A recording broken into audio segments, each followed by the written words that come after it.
আমাদের দেশে হবে সেই ছেলে কবে কথায় না বড় হবে, কাজে বড় হবে। বড় আমরা ঠিকই হয়েছি, কিন্তু মানুষের মতো মানুষ হতে পারি না।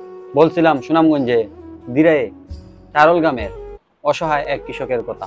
আমার কালকে আমার হেরেলা আগুন ধরাইছে, আর আজকে দেখা যাচ্ছে যে পেট্রোল দিয়া মানছে আইয়া খালা খালার তোমার ধানের মাঝে আগুন ধরাইছে। কে বা কারা রাতের আধারে পুড়িয়ে দিয়েছে কৃষকের গোলা ভরা ধান। আল্লাহ একদিন তার বিচার করবে, অবশ্যই সে পাবে এই পাপের প্রতিদান। মানুষের ঘরে জন্ম নিলেই কি হওয়া যায় মানুষ?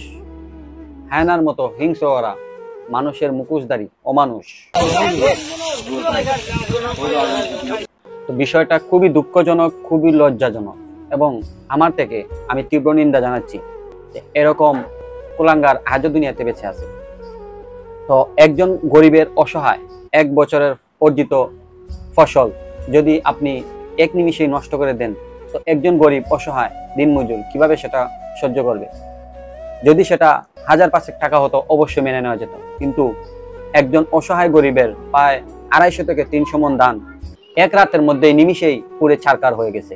কে বা কাহারা রাতের আধারে অন্ধকারে এই ধানের আটিগুলাতে ওরা আগুন লাগিয়ে চলে গিয়েছে। 2 জন পাহারাদার থাকার সত্ত্বেও তাদেরকে বেঁধে দলবন্ধ হয়ে বেঁধে আগুন দিয়ে পুড়িয়ে ছারকার করে দিয়েছে অসহায় গরিবের কষ্টের ফসল। তো এরকম একটা জঘন্যতম কাজ যে মানুষটি করতে পারে, সে মানুষ নয়, সে অমানুষ।